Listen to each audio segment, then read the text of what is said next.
할렐루야. 주안의 교회 온라인 예배 시간이 돌아왔습니다. 우리는 지난 한 주간 예수님께서 이 세상에 태어나실 것을 미리 예언한 이 구약의 성경 말씀들을 하루에 한 절씩 묵상했습니다. 하나님께서는 죄로 죽었던 온 인류를 위해서 미리 예수님을 이 땅에 보내시기 위해 준비하셨습니다. 준비된 생일을 통해 우리는 하나님이 세상을 얼마나 사랑하시는지에 대해서 조금이나마 깨닫게 됩니다. 오늘도 계속되는 성탄을 준비하신 하나님의 열심을 하나씩 알아가면서 주실 은혜를 기대하는 마음으로 우리 함께 예배로 나아갑시다. 우리 사도신경으로 신앙 고백 드리겠습니다.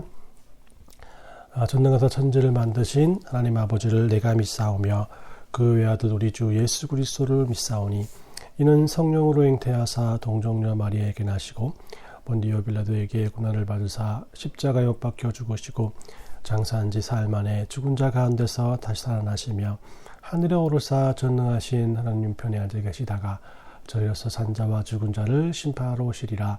성령을 믿사오며 거룩한 공예와 성도가 서로 교통하는 것과 죄를 사하여 주시는 것과 몸이 다시 사는 것과 영원히 사는 것을 믿사옵나이다. 아멘. 오늘 우리에게 주시는 하나님의 말씀은 이사야서 9장 6절 말씀입니다. 이사야서 9장 6절 말씀 우리 함께 읽도록 하겠습니다. 이는 한 아이가 우리에게 낳고 한 아들을 우리에게 주신 바 되었는데 그의 어깨에는 정사를 메었고 그의 이름은 기묘자라 모사라 전능하신 하나님이라 영존하시는 아버지라 평강의 왕이라 할 것임이라. 아멘. 성경은 예수님의 태어나심을 구약 성경을 통해서 미리 예언하시고 이를 신약 성경을 통해서 성취하셨습니다. 지난주 우리는 예수님의 탄생을 미리 예언하신 구약 성경을 살펴보았습니다. 성경은 예수님께서 여자의 후손으로 오실 것과 또 아브라함의 자손으로 오실 것과 또 베들레헴에 오실 것을 우리에게 미리 알려주셨습니다. 오늘은 예수님께서 이 땅에 오셔서 공생의 기간을 통해 일하신 사역들도 하나님께서 성경을 통해서 미리 준비하셨음에 대해서 살펴보려고 합니다. 예수님의 사역은 크게 세 가지 영역으로 이루어져 있습니다. 그것은 왕과 선지자와 제사장의 영역입니다. 즉 예수님께서는 왕과 선지자와 제사장의 사역을 공생의 기간을 통해서 다 이루셨는데 이 모든 사역도 하나님께서 미리 준비해 놓으셨다라는 것입니다. 그러면 예수님의 사역을 구약에서는 어떻게 예언해 놓았고 신약에서는 어떻게 이루셨으며 또한 예수님의 이 세 가지의 사역의 의미는 무엇을 뜻하는 것일까요? 오늘은 이 질문에 대한 답을 찾는 저와 여러분들이 되었으면 합니다. 첫 번째로 성경은 예수님께서 왕으로 이 땅에 오실 것을 예언하십니다. 이 말은 예수님께서는 왕으로서의 삶을 충분히 이루신 귀한 생애를 사셨다는 것을 말합니다. 왕이 필요한 이유는 백성을 다스리고 또 그들을 적으로부터 보호하기 위함입니다. 예수님께서는 하나님의 백성을 평강으로 다스리시고 또 악한 세력들을 멸망시키셔서 하나님의 자녀들을 보호하셨습니다. 오늘 읽은 본문인 이사야서 9장 6절 말씀을 다시 읽어드립니다. 이는 한 아이가 우리에게 낳고 한 아들을 우리에게 주신 바 되었는데 그의 어깨에는 정사를 메었고 그의 이름은 기묘자라 모사라 전능하신 하나님이라 영존하시는 아버지라 평강의 왕이라 할 것임이라. 이사야는 예수님이 태어나시기 전 750여 년 전 장차 이 땅에 오실 메시아를 왕으로 표현했습니다. 하나님께서는 아들을 우리에게 주셨는데 그의 어깨에는 정사를 메었다라고 합니다. 여기에서 정사를 메었다라는 뜻은 곧 왕을 의미합니다. 그리고 그의 이름들이 나오는데 기묘자, 모사, 전능하신 하나님, 영존하시는 아버지, 평강의 왕이라고 말합니다. 이 말씀에서 표현되는 왕은 사람 위에 군림하고 또 폭정을 통해서 세상을 다스리는 왕의 모습이 아니라 평강의 왕이라고 말하는 것입니다. 왜냐하면 이 왕의 성격이 기묘자, 모사라는 이름에서 그대로 보여지기 때문이죠. 기묘자라는 뜻은 한국말로 기이하고 묘하다라는 뜻인데 영어 성경에서는 wonderful이라는 단어를 사용합니다. 모사라는 말은 도와주는 사람이라는 뜻을 가지고 있는데 영어 성경에서는 counselor라는 단어를 사용합니다. 즉 위대한 상담가라는 뜻을 통해 이 왕이 평강의 왕이라고 정의하고 있고, 이 왕은 백성들에게 위대한 멘토가 되어 주실 것이라는 사실을 알려주고 있는 것입니다. 왕이 백성의 원한을 풀어주고 또 문제를 해결해주고 또 슬픔과 기쁨을 함께 해주고 또 꿈을 실현시켜줍니다. 이런 왕은 현실에서는 있을 수가 없다라는 것이죠. 그렇기 때문에 사람들은 이런 왕을 기대합니다. 하나님께서는 이 하나님의 백성들의 기대에 부응하기 위해서 예수님을 위대한 상담가이자 멘토로서 이 세상을 다스릴 왕으로 이 땅에 보내주신 것입니다. 이는 곧 신약 성경에 그대로 성취됩니다. 아기 예수님께 경배하기 위해서 동방 박사들이 유대 땅에 도착하여 헤롯 왕에게 유대인의 왕으로 나시니가 어디 있느냐라고 묻습니다. 또한 이후에 천사들이 하늘에는 영광이요 땅에는 평화로다라고 아기 예수님을 찬송했는데, 이 역시도 평강의 왕으로 오신 예수님을 노래하는 것이었습니다. 그리고 예수님께서 십자가에 못 박혀 돌아가실 때 십자가 위의 명패에는 유대인의 왕이라는 문구가 쓰여져 있었습니다. 비록 예수님께서는 세상 사람들이 바라는 왕으로서의 삶을 살지 못했지만 많은 사람들을 하나님의 백성으로 만드신 그런 위대한 왕으로서의 사명을 감당하셨습니다. 세상의 통치자로부터 소외된 사람들에게 위대한 상담자가 되어주셨고, 죄의 고통 속에 살아가던 사람들에게 구원의 소식을 전했으며, 또 해결받지 못한 문제를 가진 가난하고 병든 사람들을 고치시고 싸매 주시고 품어 주셨던 것입니다. 그러므로 예수님께서는 이 세상을 무너뜨리고 새롭게 바꾸시는 세상의 왕이 아니라 온 인류가 직면한 하나님과의 문제를 해결해주고, 또 십자가로 악한 세력들을 정복하고 이기셔서 악한 세력들로부터 백성들을 보호하시고 또 이 세상을 평강으로 다스리는 왕이 되셨습니다. 성탄을 기다리는 우리들도 이런 평강의 왕 되신 예수님의 은혜를 묵상했으면 좋겠습니다. 이 세상이 코로나로 인해서 혼란스럽고 시끄러우나 이런 평강의 왕 되신 예수님을 마음속에 모신 그리스도인들은 마음의 평강을 얻어야 한다라는 것입니다. 이것이 왕으로서 예수님의 사역을 미리 준비하신 하나님의 의도이기 때문입니다. 두 번째로 성경은 예수님께서 대제사장으로 이 땅에 오실 것을 예언하십니다. 제사장은 구약시대에 하나님의 성전에서 하나님을 섬기는 일을 전문적으로 맡아 한 사람들을 가리킵니다. 이 직분은 아무나 하는 것이 아니고 이스라엘의 12지파 중 레위 지파에 속한 사람들만이 그 자격이 있습니다. 그리고 그 중에서도 가장 어른으로 일하는 사람이 대제사장이었습니다. 대제사장은 매일 하나님께 소제를 드리고 또 제물의 피를 드리고 또 제물을 태우는 속죄제를 집전했습니다. 1년에 한 번씩 유대 백성들 모두의 죄를 위해 드리는 속죄일에 혼자 하나님께서 임재하시는 지성소에 들어가 제사를 드려야만 했습니다. 제사장에 대한 예언이 처음 나오는 본문은 창세기 14장 18절 말씀입니다. 살렘왕 멜기세덱이 떡과 포도주를 가지고 나왔으니 그는 지극히 높으신 하나님의 제사장이었더라. 아브라함이 조카 롯을 구하기 위해 전쟁을 하고 그 전쟁에서 승리하여 전리품을 가지고 집으로 돌아갈 때 멜기세덱이라는 제사장을 만나게 되고, 그가 이 아브라함에게 축복하고 아브라함은 멜기세덱에게 11조를 감사 예물로 드렸다라는 이야기입니다. 이 멜기세덱이 시편에 또 다시 등장하게 됩니다. 시편 110편 4절 말씀에 여호와는 맹세하고 변하지 아니하시리라. 이르시기를 너는 멜기세덱의 서열을 따라 영원한 제사장이라 하셨도다. 이 다윗은 메시아를 설명하면서 그가 멜기세덱의 서열을 따라 영원한 제사장으로 오실 것을 말씀합니다.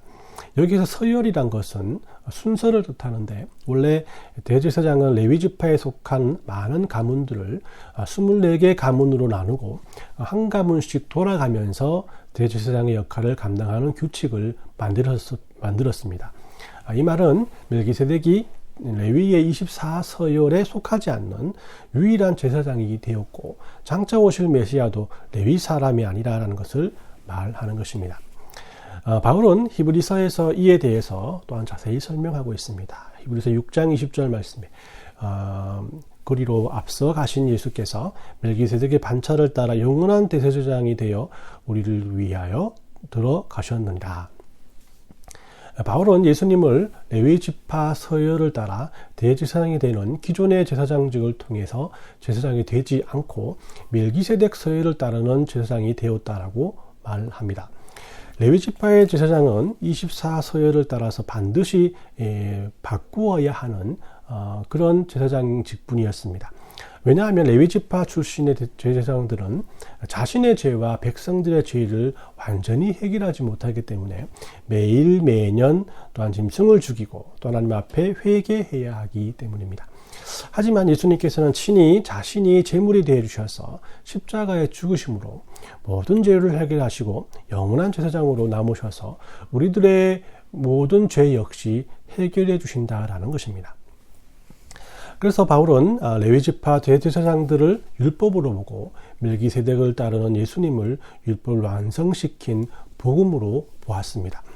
이는 예수님께서 십자가에서 숨을 거두실 때 성전의 휘장이 위에서 아래로 찢어진 사건을 통해서 확실히 밝혀집니다.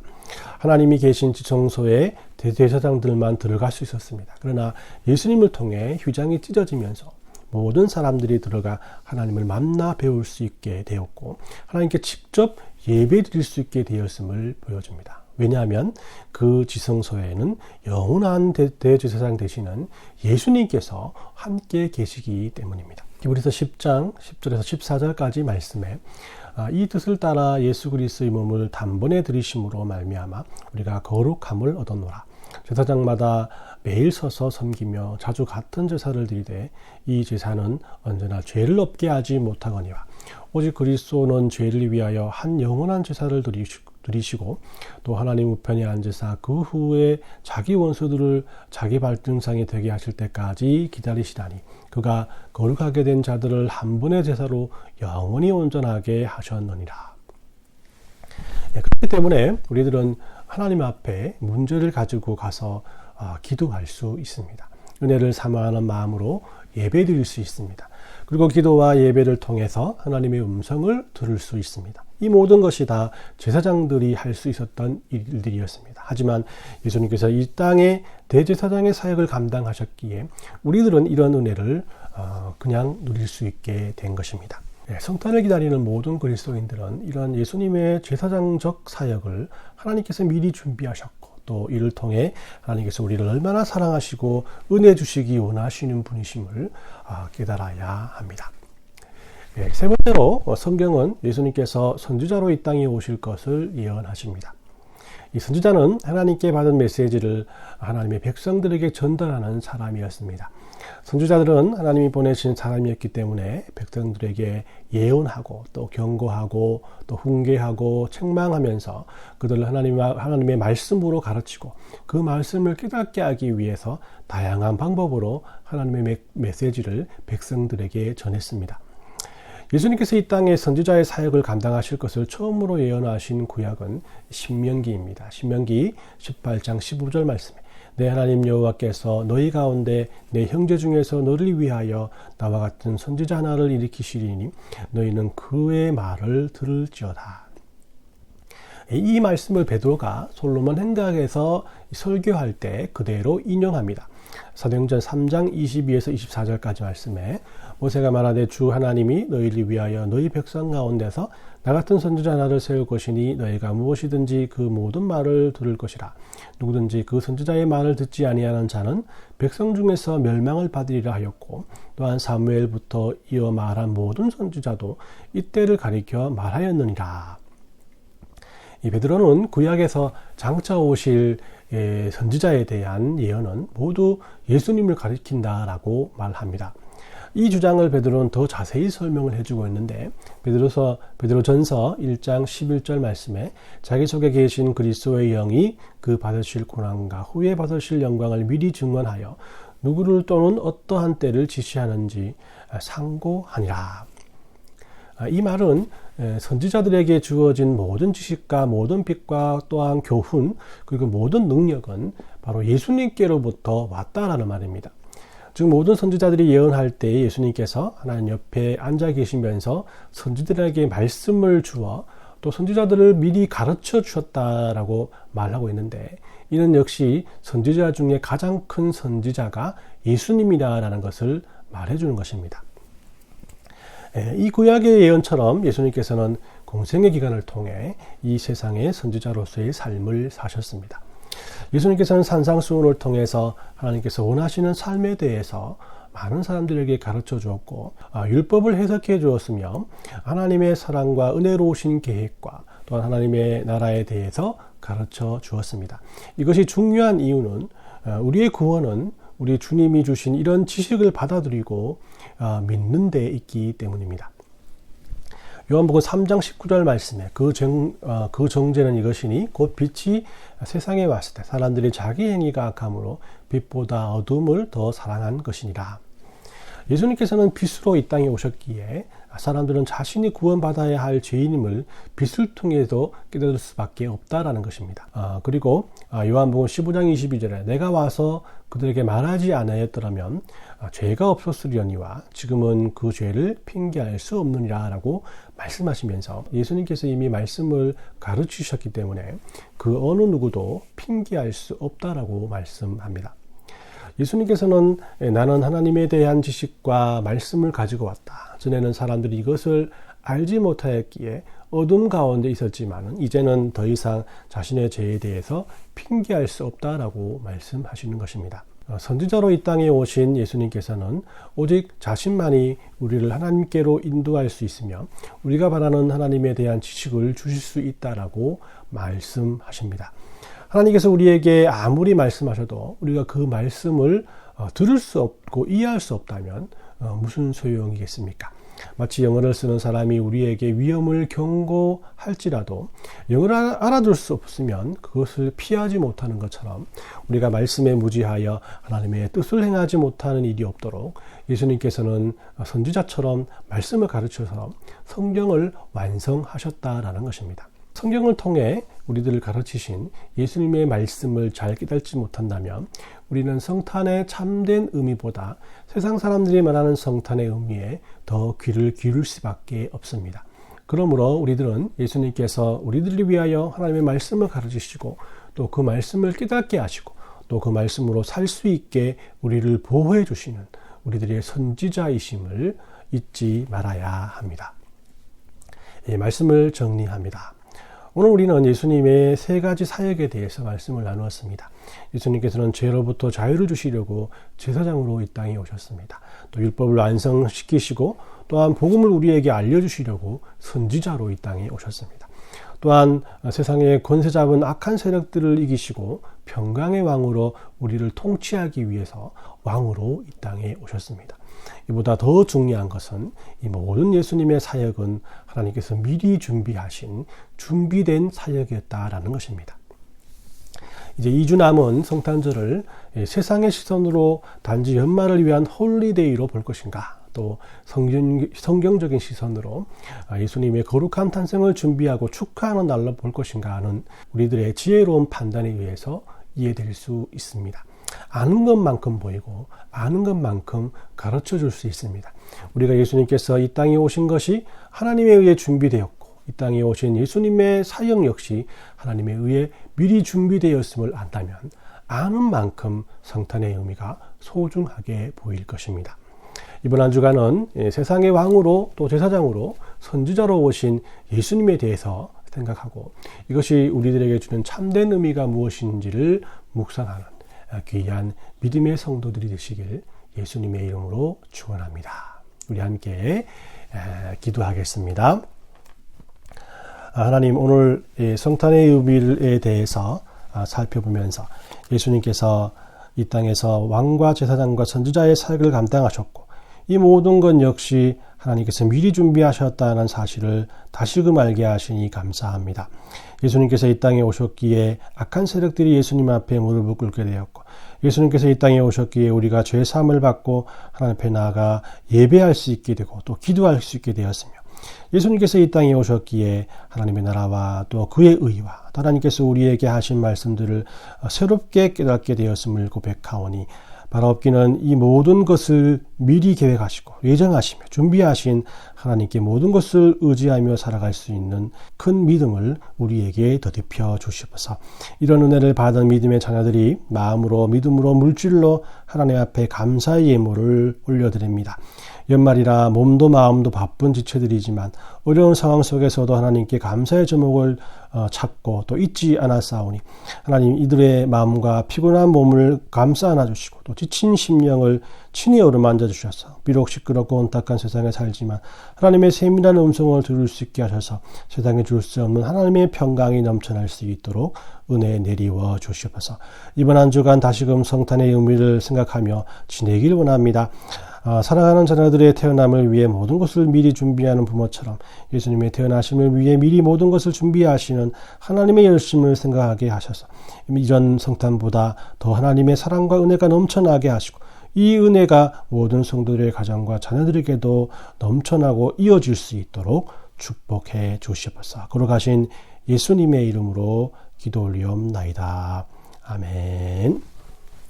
우리 축도하겠습니다.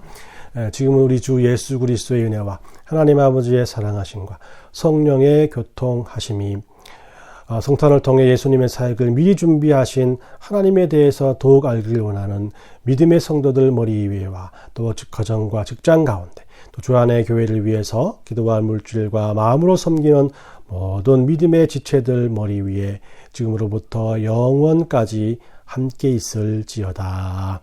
아멘.